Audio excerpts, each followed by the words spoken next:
అందరికీ నమస్కారం. ప్రజాపాలన ప్రగతి బాట కార్యక్రమం స్టేషన్ గన్పూర్ శాసనసభ నియోజకవర్గంలో మీ అభిమాన నాయకుడు మా సోదరుడు పెద్దలు కడియం శ్రీహరి గారి అధ్యక్షతన నిర్వహించి ఈ కార్యక్రమానికి నాతో పాటు ముఖ్య అతిథులుగా ఉమ్మడి వరంగల్ జిల్లా ఇన్ఛార్జ్ మంత్రివర్యులు పొంగులేటి శ్రీనివాసరెడ్డి గారు, అదేవిధంగా ఈ కార్యక్రమంలో సహచర మంత్రివర్గ సభ్యురాలు శ్రీమతి సీతక్క గారు, అదేవిధంగా సోదరీమణి మంత్రివర్గ సహచరులు శ్రీమతి కొండా సురేఖ గారు, అదేవిధంగా శాసన సభ్యులు రేవూరి ప్రకాష్ రెడ్డి గారు, అదేవిధంగా నాగరాజు గారు, నాయని రాజేందర్ రెడ్డి గారు, యశస్విని రెడ్డి గారు, గండ్ర సత్యనారాయణరావు గారు, అదేవిధంగా శాసన మండలి సభ్యులు పెద్దలు, అదేవిధంగా జిల్లా పార్టీ నాయకులు రామచంద్ర నాయక్ గారు, పార్లమెంట్ సభ్యులు బలరాం నాయక్ గారు, పార్లమెంట్ సభ్యులు సోదరిమణి మీ అభిమానంతో గెలిచి మీ ప్రాంత అభివృద్ధికి పాటుపడుతున్న డాక్టర్ కావ్య గారు, పార్లమెంట్ సభ్యులు చామల కిరణ్ రెడ్డి గారు, ఈ వేదిక మీద ఉన్న పెద్దలందరికీ, కాంగ్రెస్ పార్టీ నాయకులకు, ఉన్నతాధికారులకు, ప్రాణ సమానులైన ఈ కార్యక్రమానికి విచ్చేసిన మీకందరికీ మనస్ఫూర్తిగా అభినందనలు తెలియజేస్తున్నా. మిత్రులారా, ఈ కార్యక్రమం ఒక రాజకీయ పార్టీ రాజకీయాల కోసం ఏర్పాటు చేసిన కార్యక్రమం కాదు. ఈ కార్యక్రమం ఈరోజు వేలాది మంది ఇక్కడికి తరలి వచ్చింది. రేపో ఎల్లుండో జరగబోయే ఎన్నికల్లో ఓట్లు అడగడానికో ఓట్లు వేయడానికో ఈరోజు ఇక్కడికి రాలేదు. ఇక్కడికి మా ఆడబిడ్డలు వేలాదిగా తరలి వచ్చింది. స్టేషన్ గన్పూర్ అభివృద్ధిలో భాగంగా పెద్దలు కడియం శ్రీహరి గారు తీవ్రమైన కృషి చేసి ఈ ప్రభుత్వం మీద ఒత్తిడి తెచ్చి 800 కోట్ల రూపాయలతోని స్టేషన్ గన్పూర్ శాసనసభ నియోజకవర్గాన్ని అభివృద్ధి పదం వైపు నడిపించాలని పట్టుదలతోటి ఈరోజు 800 కోట్ల రూపాయల నిధులు మంజూరు చేయించి మిమ్మల్ని అందరినీ ఇక్కడికి ఆహ్వానించడం జరిగింది. మీరందరూ ఇక్కడికి వచ్చి అభివృద్ధి కార్యక్రమంలో భాగస్వాములై స్టేషన్ గన్పూర్ ఉమ్మడి వరంగల్ జిల్లాకే కాదు తెలంగాణ రాష్ట్రానికి అభివృద్ధి కార్యక్రమంలో ఆదర్శంగా నిలబడడానికి ఇక్కడికి విచ్చేసింది. మిత్రులారా, ఈరోజు ఈ ఓరుగల్లుకు ఒక గొప్ప చరిత్ర ఉన్నది. రాణి రుద్రమ నుంచి మొదలు పెడితే సమ్మక్క సారలమ్మ వరకు, ప్రతాప రుద్రుడిని మొదలు పెడితే ఇక్కడుండే గొప్ప గొప్ప నాయకులు ఈ ప్రాంతానికి నాయకత్వం వహించారు. ఒక కాళోజీ కావచ్చు, ఒక దశరథి గారు కావచ్చు, లేకపోతే ఈ ప్రాంతం నుంచి దొడ్డి కొమరయ్య గారు కావచ్చు, లేకపోతే సర్దారు సర్వాయి పాపన్న గౌడు కావచ్చు, దాశరథి కావచ్చు, పాల్పూర్తి సోమన్న గారు కావచ్చు. ఈ ప్రాంతం చైతన్యం కలిగిన ప్రాంతం. ఈ ప్రాంతం తెలంగాణ ఉద్యమంలో ప్రొఫెసర్ జయశంకర్ గారిని ఆదర్శంగా తీసుకొని అభివృద్ధి పదం వైపు తెలంగాణ ఉద్యమం వైపు నడిపించిన ప్రాంతం. ఈ ప్రాంతానికి ఒక చైతన్యం ఉన్నది. ఈ ప్రాంతానికి ఒక ప్రత్యేకత ఉన్నది. ఈ ప్రాంతం తెలంగాణ రాష్ట్రానికి ఆదర్శంగా నిలబడడమే కాదు, తెలంగాణ ప్రాంతానికి సమస్య వచ్చినప్పుడు నిటారుగా నిలబడి కొట్లాడే కాకతీయ యూనివర్సిటీ ఈ ప్రాంతానికి ప్రాతినిధ్యం వహిస్తున్నది. ఆనాటి తెలంగాణ ఉద్యమంలో ఉమ్మడి వరంగల్ జిల్లా కాకతీయ ఉస్మానియా యూనివర్సిటీలు ఆనాడు తెలంగాణ ఉద్యమంలో తెలంగాణ ప్రజలు 4 కోట్ల మంది తరఫున నిలబడి కొట్లాడి. అందుకే ఈ వరంగల్ అంటే నాకు ప్రత్యేకమైన అభిమానం. ప్రజా సమస్యల మీద స్పందించే నైజమే కాదు, ప్రజా సమస్యల కోసం ప్రాణ త్యాగాలు చేసిన ప్రాంతం వరంగల్ ప్రాంతం. అందుకే ఈ వరంగల్ అభివృద్ధి కోసం ఆనాడు పార్లమెంట్ ఎన్నికల సందర్భంగా కడియం కావ్య గారిని గెలిపించండి, మీ వరంగల్కు ఎయిర్పోర్ట్ తీసుకొస్తానని ఆ రోజు మాట చెప్పిన ఈనాడు ఈ వరంగల్కి ఎయిర్పోర్టును సాధించి మీ ముందు నిలబడ్డా. ఇదే కాదు, రైల్వే కోచ్ ఫ్యాక్టరీ కావచ్చు, లేకపోతే అండర్ గ్రౌండ్ డ్రైనేజ్ కావచ్చు, వరంగల్ ఔటర్ రింగ్ రోడ్ కావచ్చు, అభివృద్ధి పనుల కోసం కాళోజీ కళాక్షేత్రాన్ని పూర్తి చేస్తామని ఆనాడు చెప్పినాం. వరంగల్ ఔటర్ రింగ్ రోడ్డును నిర్మిస్తామని చెప్పినాం. ఇవాళ ఈ అన్ని కార్యక్రమాలను పూర్తి చేయడానికి వరంగల్ నగరానికి 6,500 కోట్ల రూపాయలు మంజూరు చేసి ఈ వరంగల్ నగరాన్ని హైదరాబాదు నగరంతో పోటీ పడే విధంగా వరంగల్ని అభివృద్ధి చేయాలని ఈరోజు మన ప్రభుత్వం ప్రయత్నం చేస్తున్నది. మిత్రులారా, ఇవాళ ఆలోచన చేయండి మీరందరూ. తెలంగాణ రాష్ట్రం వచ్చినప్పుడు ధనిక రాష్ట్రం. ఈ ధనిక రాష్ట్రాన్ని చంద్రశేఖరరావు గారి కుటుంబం చేతిలో పెడితే ఈరోజు అప్పుల ఊబిలో తెలంగాణ రాష్ట్రం కూరుకుపోయింది.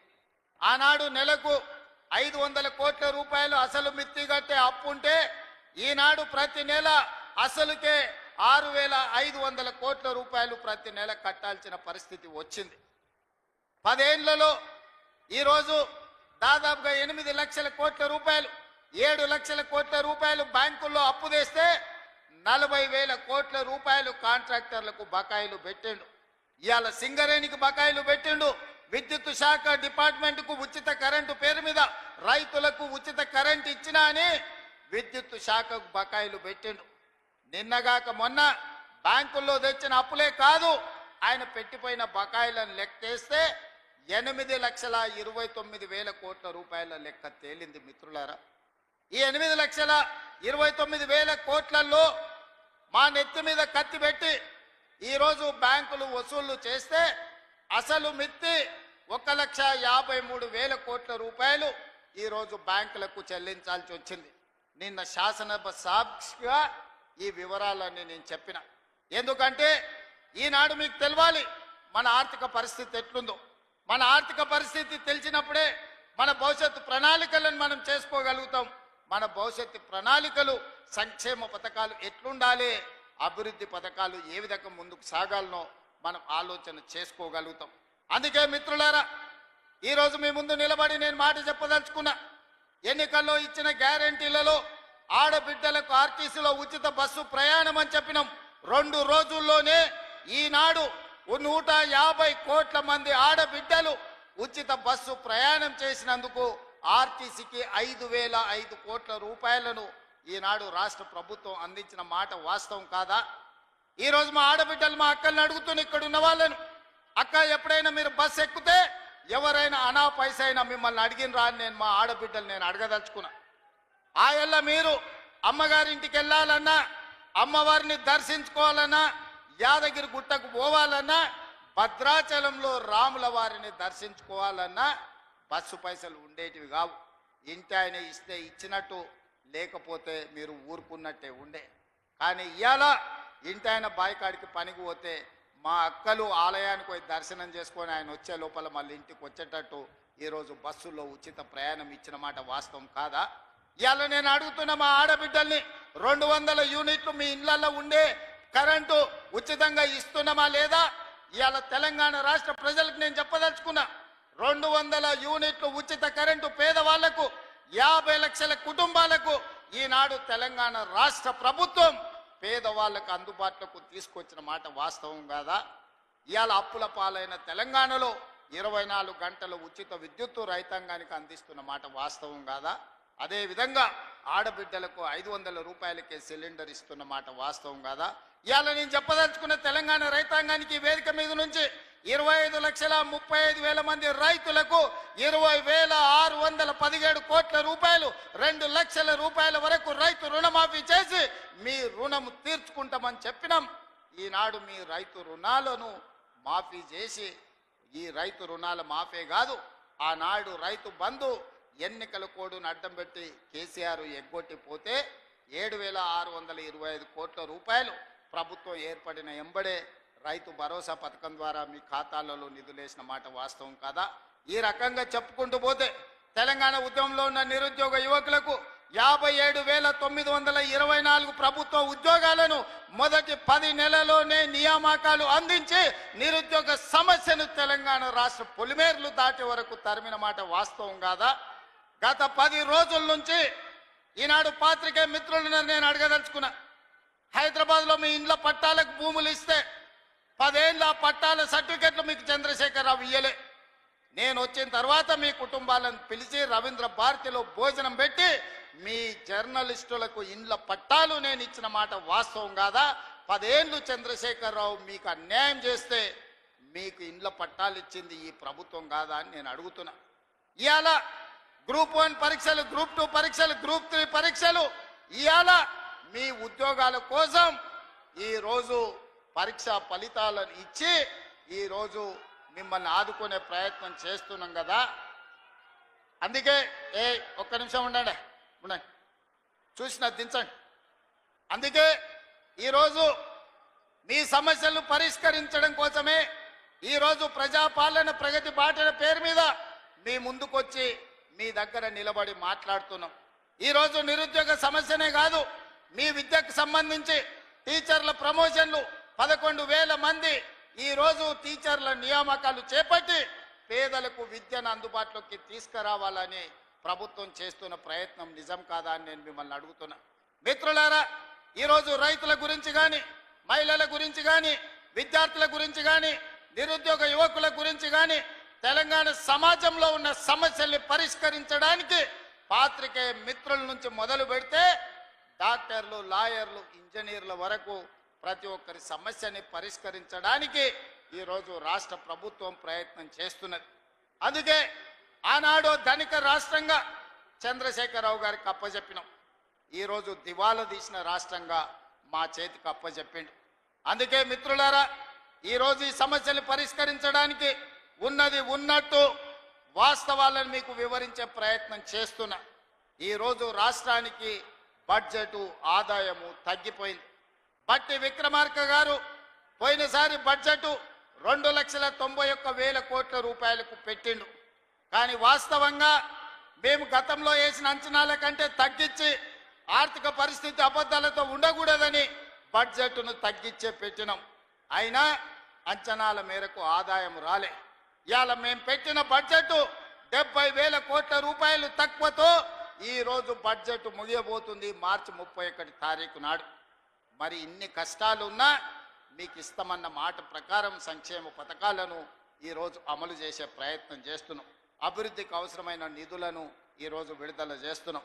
అభివృద్ధిలో భాగంగానే స్టేషన్ గన్పూర్కి ఈరోజు మీ విద్యకు ఇంటిగ్రేటెడ్ రెసిడెన్షియల్ స్కూల్స్ కావచ్చు, 100 పడకల ఆసుపత్రి కావచ్చు, మీ సాగునీటి ప్రాజెక్టు కోసం కావచ్చు, మీ ఇంటిగ్రేటెడ్ రెవెన్యూ డివిజన్ ఆఫీస్ కోసం కావచ్చు, మీ స్టేషన్ గన్పూర్ అభివృద్ధి కోసం కడియం శ్రీహరి గారు పెద్దలు అడిగిన ప్రతి మాట నిలబెట్టడానికి ఇవాళ 800 కోట్ల రూపాయలు మీకు మంజూరు చేయడమే కాదు, ఇంతకుముందు పెద్దలు కడియం శ్రీహరి గారు ఇదే వేదిక మీద నుంచి ఇంకో కొత్త చిట్టి మల్లదీసి నా ముందల పెట్టిండు. కాగితాలు అక్కడ ఇచ్చిండు.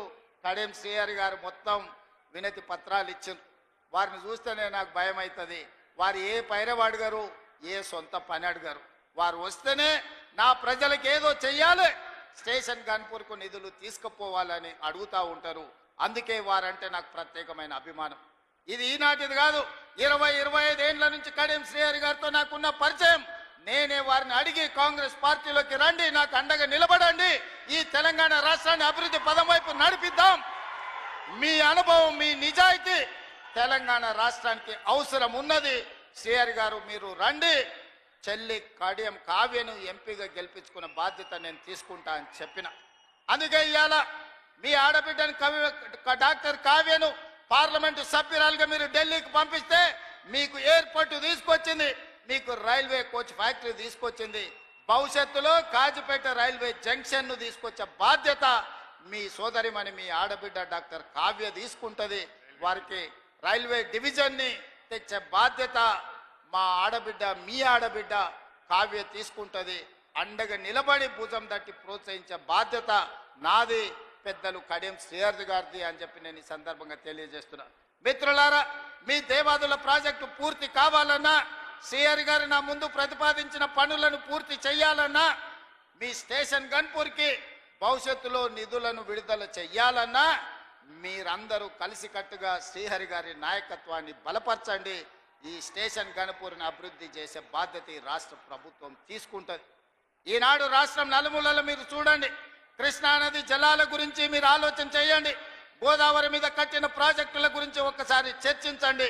10 సంవత్సరాలు 1,81,000 కోట్ల రూపాయలు చంద్రశేఖరరావు గారు సాగునీటి ప్రాజెక్టుల మీద ఖర్చు పెట్టిండు. అందులో 1,02,000 కోట్ల రూపాయలు ఒక్క కాళేశ్వరం కట్టడానికి వాడి 1,00,000 కోట్లు పెట్టి కట్టిన కాళేశ్వరం 3 ఏళ్లనే కట్టుడు 3 ఏళ్లనే కూలుడు జరిగిపోయింది. ఇప్పుడు ఆ కూలిన దాన్ని మొత్తం తీసేయాలంటే మళ్ళా ప్రభుత్వానికి 1,000 కోట్ల రూపాయలు ఖర్చు అయ్యే పరిస్థితి వచ్చింది. ఆయన తీసుకొచ్చి అప్పచెప్పిన దరిద్రం అది కాళేశ్వరం కాదు, అది కూలేశ్వరం అని చెప్పి ఈరోజు నేను మిత్రులకు చెప్పదలుచుకున్నా. ఇవాళ ఆయన గొప్పలు చెప్తున్నాడు. మీరు ప్రాజెక్టులు కట్టినరా, కేసీఆర్ గారు ప్రాజెక్టులు కట్టినరు, రిజర్వాయర్లు కట్టిరని. తాటి చెట్టు అంతా పెరిగిండు కానీ ఆవకాయ అంతా కూడా ఆయన మెదడులో తెలివితేటలు ఉన్నట్టు నాకు అనిపిస్తలేదు. శ్రీరామ్ సాగర్ 100 టీఎంసీల ప్రాజెక్ట్ ఎవరు మీ తాత కట్టిండా? శ్రీశైలం ప్రాజెక్టులో 300 టీఎంసీలు నిల్వ మీ ముత్తాత చేసిండా? నాగార్జున సాగర్ లో 200 పైచీలకు టీఎంసీల నీళ్ళ ప్రాజెక్టు ఎవరు కట్టిండ్రా అని నేను హరీష్ రావు గారిని అడగదలుచుకున్నా. జూరాల కావచ్చు, భీమా కావచ్చు, నెట్టంపాడు కావచ్చు, కోయిల్ సాగర్ కావచ్చు, లేకపోతే దేవాదుల కావచ్చు, లేకపోతే ఇందిరా సాగర్, లేకపోతే రాజీవ్ సాగర్ ప్రాజెక్టులను ఆనాడు కాంగ్రెస్ పార్టీ మొదలుపెట్టినవి కాదా? శ్రీపాద ఎల్లంపల్లి మేము కట్టింది కాదా? ఇవాళ మేం కట్టిన ప్రాజెక్టులు ఈ తెలంగాణ రాష్ట్రాన్ని సస్యశ్యామలం చేసినాయి. మీరు కట్టిన కాళేశ్వరం కూలినాక తెలంగాణ రాష్ట్రం 1,56,00,000 మెట్రిక్ టన్నుల వడ్లను పండించి ఆ వడ్ల గిట్టుబాటు ధరనే కాదు 500 రూపాయల బోనస్ ఇచ్చి కొనుక్కున్న ప్రభుత్వం కాంగ్రెస్ పార్టీ అని చెప్పి నేను ఈ సందర్భంగా చెప్పదలుచుకున్నా. హరీష్ రావు గారు నాకు సవాల్ విసురుతున్నాడు, మీరు ప్రాజెక్టు లేడగట్టినరు, రిజర్వాయర్ లేడగట్టినరని. నేను హరీష్ రావు గారికి టీఆర్ఎస్ నాయకులకు సవాల్ విసిరదలుచుకున్నా. పిల్లకాకులతో నాకెందుకు కానీ అసలైన ఆయన రమ్మని ఆయనతోనే మాట్లాడతా. శ్రీరామ్ సాగర్ మీద మాట్లాడదామా, నాగార్జున సాగర్ మీద మాట్లాడదామా, శ్రీశైలం ఆనకట్ట మీద మాట్లాడదామా, జూరాల మీద మాట్లాడదామా, భీమా మీద మాట్లాడదామా, నెట్టంపాడు మీద మాట్లాడదామా, కోయిల్ సాగర్ కట్ట మీద మాట్లాడదామా, రాజోలి బండ డైవర్షన్ స్కీమ్ దగ్గర మాట్లాడదామా, లేకపోతే మంజిరా పరివాహక ప్రాంతంలో మాట్లాడదామా? చంద్రశేఖరరావు గారు వీళ్ళని కాదు, నువ్వు రా, నువ్వు వస్తే నీకు తెలుస్తుంది మేమేం చేసినాం, మీరేం చేసినాం. తెలిసి తెలవక ఉడికిందో ఉడకక ఉరుకులాడుతున్నారు నీ అల్లుడు, నీ కొడుకు. వాళ్లకు పిల్లకాకులకేం తెలుసు, ఉండేలు దెబ్బ అని వెనకడికి చెప్పారు. నీకు తెలుసు కదా మా దెబ్బ ఎట్లుంటుందో, కాంగ్రెస్ పార్టీ కార్యకర్తల దెబ్బ. 2023 డిసెంబర్ 3 నాడు చూసినావు కదా మా కార్యకర్తల దెబ్బ. అందుకే ఇవాళ ఆయన మొహం జల్లక ఫామ్ హౌస్లో దాచుకొని ఇవాళ వీళ్ళను ఉసిగొల్పుతున్నాడు. ఏమన్నా అంటే పెద్ద మనిషిని అట్లా అంటారా అంట. పెద్ద మనిషిలాగా వ్యవహరించాలి కదా అని నేను అంటున్నాను. ఆయన అనుభవాన్ని తెలంగాణ కోసం వాడా? అధికారం పోతే బయటికి రాడా? బయటికి రానప్పుడు ప్రతిపక్ష హోదా ఎందుకు? 58 లక్షల జీతం ఎందుకు? 15 నెలల చంద్రశేఖరరావు గారికి తెలంగాణ రాష్ట్ర ప్రభుత్వం 58 లక్షల రూపాయల జీత భత్యాలు ఇచ్చి వందలాది మంది పోలీసుల పహారను వారికి కల్పించింది. నేను అడుగుతున్న వారిని, నేను అడుగుతున్న మీడియా మిత్రులని, నేను అడుగుతున్న ఇడుకొచ్చిన మా అక్క చెల్లెలని, అక్క మనం ఎక్కడైనా జీతం ఉంటే నెల జీతం ఇచ్చిన యజమాని ఎందుకు వస్తలేవని అడగడా? ఇంట్లో వండుకుంటాయని నేను అడుగుతున్నా. మన దగ్గర ఉన్నోడు ఎవడైనా, మన దగ్గర ఉండే టీచర్ అయినా, ఎస్ఐ అయినా, కానిస్టేబుల్ అయినా, ఏ ప్రభుత్వ ఉద్యోగైనా జీతం తీసుకుంటే జీతానికి రాకపోతే ఉద్యోగానికి రాకుండా జీత భత్యాలు 15 నెలలు తీసుకునేది ఎక్కడైనా ఉన్నదా? ఈ వెసులుబాటు ఎక్కడైనా ఉన్నదా అని నేను అడుగుతున్నా. మీడియా మిత్రులను కూడా అడుగుతున్నా, వారం రోజులు మీరు రిపోర్టు చేయకపోతే మీ యజమానులు ఊరుకుంటారా? ప్రతి నెల క్రమం తప్పకుండా జీత భత్యాలు తీసుకుంటున్న చంద్రశేఖరరావు గారు మీరు ఫామ్ హౌస్లో వండుకొని ఏం సందేశాన్ని ఇవ్వదలుచుకున్నారు? అధికారం ఉంటే ఉంటా, లేకపోతే అలిగి పండుకుంటా అనేదా మీ విధానం అని నేను అడుగుతున్నా. మీకు అనుభవం ఉందంటుండ్రు, మీకు అపారమైన జ్ఞానం ఉందంటుండ్రు, 80,000 పుస్తకాలు చదివిన విజ్ఞాన గని మీరు అంటుండ్రు. మీ అనుభవము, మీ విజ్ఞానము తెలంగాణ ప్రజల కోసం ఉపయోగించరా అని నేను అడుగుతున్నా. మీరైతే 1,00,000 కోట్ల రూపాయలు సంపాదించుకున్నారు, టీవీలు పెట్టుకున్నారు, పేపర్లు పెట్టుకున్నారు, ఫామ్ హౌస్లు కట్టుకున్నారు. నువ్వు గజ్వేల్లో కట్టుకుంటే నీ కొడుకు జన్వాడలో కట్టుకున్నాడు, నీ అల్లుడు మొయినాబాద్లో కట్టుకున్నాడు, నీ బడ్డ శంకర్పల్లి దగ్గర ఫామ్ హౌస్లు 100 ఎకరాలలో కట్టుకున్నారు. మరి తెలంగాణ ప్రజలు ఉన్న భూములు అమ్ముకొని ఆత్మహత్యలు చేసుకుంటుంటే ఈ ట్రిక్ ఏదో మాకు చెప్పరా? తెలంగాణ ప్రజలకు ఆయన ఏదో క్యాప్సికం పండిస్తేనే ₹1,00,00,000 ఎకరాకు వస్తుంది అన్నాడు. ఆ టెక్నిక్ ఏదో తెలంగాణ రైతాంగానికి చెప్పవా కేసీఆర్ గారని నేను అడుగుతున్నా. ఈరోజు తెలంగాణ రాష్ట్రం వచ్చిన తర్వాత చంద్రశేఖరరావు గారు వారి కుటుంబ సభ్యులు 1,00,000 కోట్ల రూపాయలు ఎట్లా సంపాదించుకుర్రు? తెలంగాణ రాష్ట్రం 4 కోట్ల ప్రజల నెత్తి మీద 8,29,000 కోట్ల రూపాయల అప్పెట్లొచ్చింది. మాకు అప్పులు ఎట్లా పెరిగినాయి పాపాల పుట్టలెక్క, మీ ఆస్తులు ఎట్లా పెరిగినాయి 1,00,000 కోట్లకని నేను ఈ వేదిక మీద నుంచి పెద్దలు చంద్రశేఖరరావు గారిని సవినయంగా అడుగుతున్నా, గౌరవప్రదంగా వారికి విజ్ఞప్తి చేస్తున్నా. మీ 1,00,000 కోట్ల సంపాదన నైపుణ్యం ఏందో మా నిరుద్యోగ యువకులకు చెప్పండి. 1,00,000 కోట్లు రాకపోయినా నెలకు 1,00,000 రూపాయలు సంపాదించుకునే నైపుణ్యం మా నిరుద్యోగ యువకులు నేర్చుకుంటారని నేను అడుగుతున్నా. ఒకవేళ నీకు రావడానికి ఇబ్బంది అయితే విడతల వారీగా 1000 మందిని నీ దగ్గరికే ఫామ్ హౌస్కు పంపిస్తా. ఆ విద్య ఏందో వాళ్లకు నేర్పమని చంద్రశేఖరరావు గారికి విజ్ఞప్తి చేస్తున్నా. ఎందుకంటే ప్రతి నెల 3,92,000 రూపాయలు మీరు జీత భత్యాలు తీసుకుంటున్నారు కదా. తీసుకున్న జీతం కిందికన్నా తెలంగాణ యువకులకు ఈ శిక్షణ ఇవ్వమని చంద్రశేఖరరావు గారిని నేను అడుగుతున్నా. ఇవాళ వాళ్ళందరూ ఏందో పోయినట్టు, కొల్లగొట్టుకపోయినట్టు వాళ్ళ ఆస్తిని, తుఫాను వస్తే దివిసీమ తుఫాన్లో మొత్తం సర్వం కోల్పోయిన వాళ్ళు వెనకటికి మనకు ఊర్లకు అడుక్కునేటోళ్ళు వచ్చేటోళ్ళు ఈడ జర సీనియర్లు ఉంటే తెలుసు. దివిసీమ తుఫాన్లో సర్వం కోల్పోయినాం, మాకేమని ఉంటే బతకడానికి వచ్చిన గ్రామాలకు వచ్చేటోడు. దివిసీమ తుఫాన్లో కొట్టుకుపోయిన వాళ్ళకంటే వాళ్ళ కుటుంబం దిగాలు పడిపోయి ఉన్నారు. అధికారం శాశ్వతం అనుకున్నారా అని నేను అడుగుతున్నా. అందుకే మిత్రులారా, ఆనాడు ధనిక రాష్ట్రాన్ని ఈనాడు చంద్రశేఖరరావు గారి కుటుంబం దివాలా తీయించింది. దివాలా తీసిన ముక్కబోని ధైర్యంతో ఈ రాష్ట్రాన్ని పట్టాల మీద ఎక్కించి తెలంగాణ రాష్ట్రాన్ని అభివృద్ధి పదం వైపు నడిపిస్తున్నాం.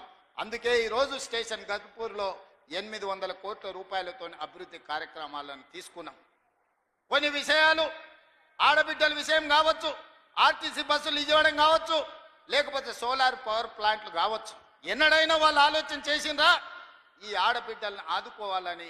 ఈరోజు మా స్వయం సహాయక సంఘాలను అడుగుతున్నా, మీ పావలా వడ్డీ కానీ మీ జీరో వడ్డీ కానీ ఎన్నడన్నా మిమ్మల్ని 10 ఏళ్ళల్లో ఇంటి బయటికి రానిచ్చిండ్రా బీఆర్ఎస్ వాళ్ళు, గత ప్రభుత్వం అని నేను అడుగుతున్నా.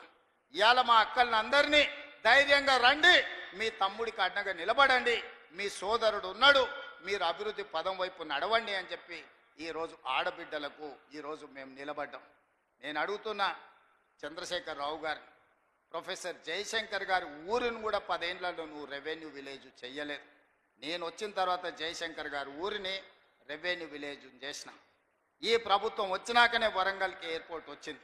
ఈ ప్రభుత్వం వచ్చినాకనే రైల్వే కోచ్ ఫ్యాక్టరీ మీకు వచ్చింది. ఈ ప్రభుత్వం వచ్చినాకనే వరంగల్కి అండర్ గ్రౌండ్ డ్రైనేజ్ వచ్చింది. ఈ ప్రభుత్వం వచ్చినాకనే వరంగల్కి ఔటర్ రింగ్ రోడ్ వచ్చింది. ఈ ప్రభుత్వం వచ్చినాకనే మీకు కాళోజీ కళాక్షేత్రం పూర్తయింది. ఈ ప్రభుత్వం వచ్చినాకనే వరంగల్ అభివృద్ధి కార్యక్రమాలు ఆగిపోయిన ఫ్లైఓవర్ బ్రిడ్జు నాయని రాజేందర్ రెడ్డి పట్టుబట్టి దాన్ని పూర్తి చేయడానికి ఒక్కొక్క కొలికి పట్టుకొస్తున్నాడు. ఈ ప్రభుత్వం వచ్చినాకనే 800 కోట్ల రూపాయలు ఈరోజు స్టేషన్ గన్పూర్కు మనం ఇయ్యగలిగినాం. 100 పడకల ఆసుపత్రి కట్టగలిగినాం, డిగ్రీ కాలేజ్ కట్టగలిగినాం, ఇంటిగ్రేటెడ్ రెసిడెన్షియల్ స్కూల్ కట్టగలిగినాం, రెవెన్యూ డివిజనల్ ఆఫీసును కట్టగలిగినాం, ఇందిరమ్మ ఇండ్లు ఇవ్వగలిగినాం. మిత్రులారా, ఈ ప్రభుత్వం వచ్చినాక ఇన్ని పనులు చేస్తుంటే మా మీద తెలంగాణ ప్రజల కోపం ఉందని ఆయన చెప్తుండు. ఎవరు కోపం ఉందే? 57,000 ఉద్యోగాలు ఇచ్చినందుకు నిరుద్యోగ యువకుల కోపం ఉందా? 65 లక్షల మంది ఆడబిడ్డలకు పండుగ పూట సారే చీర పెట్టినట్టు ప్రతి సంవత్సరం 2 నాణ్యమైన చీరలను ఆడబిడ్డలను అందించినందుకు, సారే చీర పెట్టినందుకు మా ఆడబిడ్డలకు నా మీద కోపం ఉందా? 1000 ఆర్టీసీ బస్సులను అందించి కోటీశ్వరులను చేసినందుకు మా ఆడబిడ్డల కోపం ఉందా? 1000 మెగావాట్ల సోలార్ విద్యుత్ ఉత్పత్తి ప్లాంట్లను అదాని అంబానీలతో పోటీ పడే విధంగా మా ఆడబిడ్డలని శ్రీమంతులను చేసినందుకు నా మీద కోపం ఉందా? రైతులకు 20,617 కోట్ల రూపాయలు రుణమాఫీ చేసినందుకు నా మీద కోపం ఉందా? దేనికోసం కోపం ఉంది? 500 రూపాయల బోనస్ ఇచ్చినందుకు ఈరోజు రైతులకు నా మీద కోపం ఉందా అని అడుగుతున్నా. రైతు భరోసా నాడు 10,000 ఉంటే దాన్ని 12,000కు పెంచినందుకు ఈ రైతాంగానికి నా మీద కోపం ఉందా? మీడియా మిత్రులకు 10 ఏళ్ళు నువ్వు ఇవ్వని ఇండ్ల పట్టాలు రవీంద్ర భారతిలో అందించినందుకు మా మీడియా మిత్రులకు నా మీద కోపం ఉందా అని నేను అడుగుతున్నా. కొంతమంది దొంగలకు దోపిడీదారులకు ఉండొచ్చు, ఎందుకంటే ఈ దొంగలను ఉప్పు పాతరేస్తా దోపిడీదారులను తోలు తీసి బట్టలు ఇప్పదీసి రోడ్డు మీద నించోబెడతానందుకు కొంతమంది దొంగలకు తోడు దొంగలకు నా మీదేమైనా కోపం ఉంటే ఉండొచ్చు. అంటే అన్నా అంటాడు హరీష్ రావు రేవంత్ రెడ్డి అధికారిక కార్యక్రమాలలో తిడతాడు ఎందుకని. ఆయన ఇవాళ మాట్లాడుతుంటే చంద్రశేఖరరావు గారంట తెలంగాణ జాతిపిత అంట. మిత్రులారా, ఇట్లా మాట్లాడితే ఇంకా నేను ఏదో ఒకటి అనకపోతే ఎట్లయితుంది మీరు చెప్పురు. జాతిపిత గురించి మీకు తెలుసు కదా. ఆ జాతిపితకు మందు వాసన పడుతుందా? గుజరాతుల్నే బంధు పెట్టించింది, అవునా? ఆ జాతిపిత గాంధీ ఆశ్రమాలలో ఉన్నాడు, నిరాడంబరంగా ఉన్నాడు. మరి ఈ జాతిపిత వాసన లేకుంటే నిద్ర లేస్తాడా? ఆ జాతిపిత ఎక్కడా? ఈ జాతిపిత ఎక్కడా?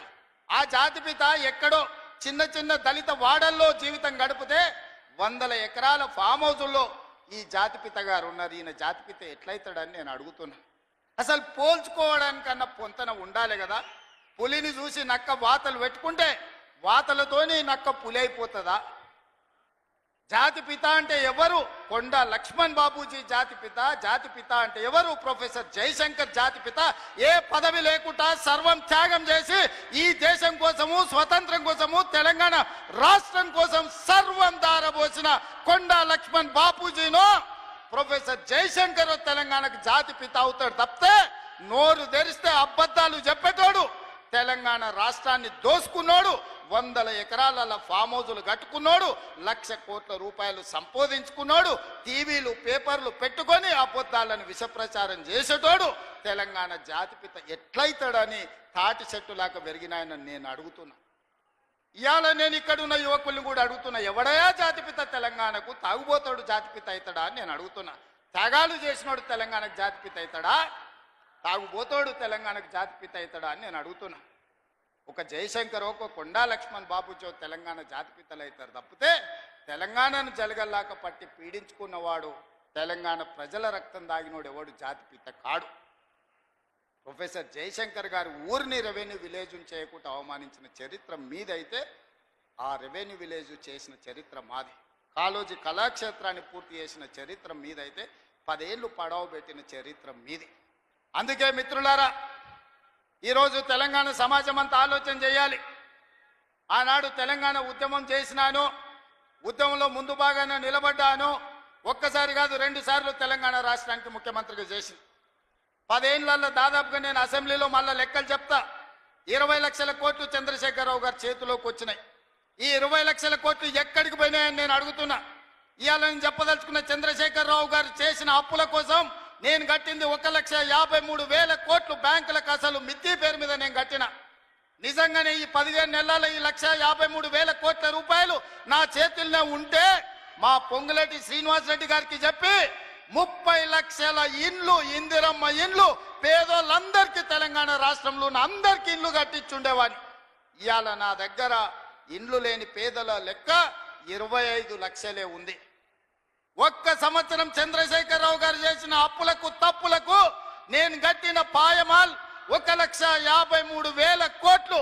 ఈ 15 నెలల ఈ 1,53,000 కోట్లు నా దగ్గరనే ఉంటే 30 లక్షల పేదోళ్లకు 5 లక్షల లెక్కన ఇందిరమ్మ ఇండ్లు కట్టించి రాష్ట్రంలో ఇల్లు లేని పేదోళ్ళు లేకుండా 100% పేదలకు ఇండ్లు కట్టించటోని. ఇదే కాదు, 75 లక్షల మంది రైతులకు 2 లక్షల రూపాయల రుణమాఫీ చేసి ఉండేటోని. ఒక్క సంవత్సరమే చంద్రశేఖరరావు చేసిన పాపాలకు నేను కట్టిన పాయమాల్ 1,53,000 కోట్లు. ఇది పాపాల పుట్టలాగా పెరిగిపోతుంది. ఆలోచన చేయండి మిత్రులారా. పాపాల బైరోడు రాష్ట్రాన్ని మొత్తాన్ని కొల్లగొట్టేసి ఈ రోజు పోయి ఫామ్ హౌస్లో రెస్ట్ తీసుకుంటూ వాళ్ళ వంది మాగదులను పంపించి మమ్మల్ని తిట్టిస్తున్నారు. ఇది ఈరోజు తెలంగాణ రాష్ట్రంలో ఉన్న పరిస్థితి. అందుకే మా ఆడబిడ్డల నుంచి మా నిరుద్యోగ యువకుల వరకు, మా రైతుల నుంచి మా కార్మికుల వరకు నేను ఒక్క మాట చెప్పదలుచుకున్నా. ఖచ్చితంగా ఈ రాష్ట్రాన్ని అభివృద్ధి పదం వైపు నడిపించే బాధ్యత మాది. తెలంగాణ రాష్ట్రంలో జరుగుతున్న తప్పులను ఉన్నట్టుగా మీకు వివరిస్తా. లేని అబద్ధాలను నేను చెప్పను. లేని ఆదాయాన్ని అరచేతిలో వైకుంఠం చూపించను. అరచేతిలో బెల్లం పెట్టి మోచేతి నాకండి అనే అబద్ధాలు నేను చెప్పను. ఉన్న లెక్కలన్నీ అసెంబ్లీలో చెప్తా. రాష్ట్రానికి వస్తున్న ఆదాయం ఎంత, ఆ ఆదాయాన్ని ఎలా సంక్షేమానికి అభివృద్ధికి వాడాలో మీ సూచనలు తీసుకొని ముందుకు వెళ్తా. ఇలా కష్టం వచ్చినప్పుడు మీతో కాకపోతే ఎవరితో చెప్పుకుంటామని నేను అడుగుతున్నా. ఇవాళ తెలంగాణ రాష్ట్రం అప్పుల ఊబిలో కూరుకుపోయింది. ఆయన గారు చేసిన అప్పులకు 88,000 కోట్ల అసలు కట్టినా, 64,000 కోట్ల మిత్తి కట్టినా, 1,53,000 కోట్లు 15 నెలల్లో కట్టాల్సిన పరిస్థితి వచ్చిందంటే ఎంత దారుణమైన పరిస్థితి తెలంగాణ రాష్ట్రం ఉందో మీరు ఆలోచన చేయండి. తండ్రి కొడుకులు అంటారు అప్పులుంటే బయటికి చెప్తారా, మళ్ళీ అప్పు ఎట్లా పుడుతుందని. నేను మళ్ళీ అప్పులు చేయదలుచుకోలే, పప్పు కూడు వండదలుచుకోలే. అప్పు చేసిన పప్పు కూడు ఎప్పటికైనా మనకు ముప్పే అని, అప్పు మనకు ముప్పు అని నేను స్పష్టంగా నిర్ణయించుకున్నా. అందుకే కూడ తీసుకొని తెలంగాణ రాష్ట్ర ఆదాయం పెంచుకొని ఆదాయాన్ని పెంచాలి, పేదలకి పంచాలి అన్న ఆలోచనతోని రాష్ట్ర ప్రభుత్వాన్ని ముందుకు నడిపించదలుచుకున్నాం. అందుకే మీరందరూ సహకరించండి, మీరందరూ అండగా నిలబడండి. మా శ్రీహరణ మళ్ళా పక్క నుంచి గన్పూర్కు నిధుల గురించి చెప్పమంటుండ్రు. తప్పకుండా దీనికి సంబంధించిన అన్నీ మళ్ళీ నేను నిదానంగా వారితో మాట్లాడి ఇస్తా. ఎందుకంటే మిగతా ఎమ్మెల్యేలు కూడా ఉన్నారు, వాళ్ళందరూ నా దిక్కు కోపంగా చూస్తున్నారు. అన్నీ శ్రీహరణకే ఇస్తే మాకు మరి మా సంగతి ఏందని. అదేవిధంగా రాంపూర్ డంప్ యార్డ్ గురించి కూడా శ్రీహరణ పక్క నుంచి మా కావ్యమ్మ చెప్పినట్టుంది, కాగితం రాసిస్తున్నాడు. తప్పకుండా డంపింగ్ యార్డ్ నుంచి మొదలు పెడితే స్టేషన్ గన్పూర్లో ఉండే సమస్యల్ని పరిష్కరించే బాధ్యత నాది. మిత్రులారా, ఎర్ర టెండునా మీరు అందరు కూడా ఇక్కడికి వచ్చిండ్రు. మీ ఆశీర్వాదం మీ అండ ఉండాలి. 10 ఏళ్ళు ఏలినోళ్ళు 10 నెలలకే మమ్మల్ని దిగిపోమంటారు. 5 ఏళ్ళ కోసం కదా కుర్చీ ఇచ్చింది మీరు. ఇవాళ ప్రభుత్వ ఉద్యోగం ఇస్తే 35 ఏళ్ళు ఉద్యోగం ఉంటుంది అంటారు. 2 ఏళ్ళకే తీసేస్తే పోతుందా? చంద్రశేఖరరావు డెఫినెట్గా దుఃఖం ఉంటుంది, వాళ్ళ కుటుంబానికి బాధ ఉంటుంది. ఎందుకంటే ఆ కుర్చీలో ఉంటే వాళ్ళు మళ్ళా దోసుకోవడానికి అవకాశం ఉండే అని వాళ్ళు ఆలోచన చేస్తున్నారు. అందుకే మిత్రులారా, ఈరోజు ఈ తెలంగాణ రాష్ట్రాన్ని అభివృద్ధి పదం వైపు నడిపించుకునే బాధ్యత మనది. ఈ తెలంగాణ రాష్ట్రాన్ని పునర్నిర్మించుకొని మన భవిష్యత్ తరాల కోసము ఆదర్శంగా నిలబడే విధంగా తెలంగాణ రాష్ట్రాన్ని ముందుకు తీసుకువెళ్దాం. మీరందరూ అండగా నిలబడండి. మీకు దాచిపెట్టేదేమీ లేదు, ఉన్నది ఉన్నట్టు అసెంబ్లీలో మళ్ళీ చెప్తాను. నిన్న కొంత చెప్పిన, గవర్నర్ గారి ప్రసంగంలో సగం చెప్పిన, ఈరోజు ఇంటర్వెల్ మాత్రమే, విరామమే. మళ్ళా బడ్జెట్ పెట్టినాక 19-20 తారీఖులో మిగతా కథంతా మొత్తం చెప్తా. రాష్ట్రంలో ఉన్న కేసీఆర్ చేసిన పాపాల చిట్ట విప్పుతా. మీరందరూ వినండి. ఖచ్చితంగా తెలంగాణ రాష్ట్రాన్ని బాగు చేద్దాం. మనమే చేసుకోవాలి, మనమే నడుము బిగించాలి. మీరందరూ అండగా నిలబడాలి. ఇంత మంచి కార్యక్రమాన్ని ఏర్పాటు చేసి మిమ్మల్ని అందరినీ కలవడానికి ఒక అవకాశం కల్పించిన పెద్దలు కడియం శ్రీహరి గారికి, ఇన్ఛార్జ్ మినిస్టర్ పొంగులేటి శ్రీనివాస్ రెడ్డి గారికి, అదేవిధంగా వేదిక మీద స్టేషన్ గన్పూర్ కాంగ్రెస్ పార్టీ నాయకులు, గ్రామస్థాయి నాయకులు, మండల స్థాయి నాయకులు, నియోజకవర్గ స్థాయి నాయకులు, జిల్లా నాయకులందరూ కూడా వేదిక మీద ఉన్నారు. వాళ్ళందరి పేర్లు నేను తీసుకోలేకపోయినా పేరు పేరున వాళ్ళకి మనస్ఫూర్తిగా ధన్యవాదాలు తెలియజేస్తున్నా. మరీ ముఖ్యంగా మా ఆడబిడ్డలకు మిట్ట మధ్యాహ్నమైన ఎర్ర టెండ ఉన్నా అన్నం తినకుండా మీ సోదరిని ఆశీర్వదించడానికి కూర్చున్నందుకు మా ఆడబిడ్డలందరికీ కూడా ప్రత్యేకంగా ధన్యవాదాలు తెలియజేసి సెలవు తీసుకుంటున్నది. మిత్రులారా, జై హింద్, జై కాంగ్రెస్.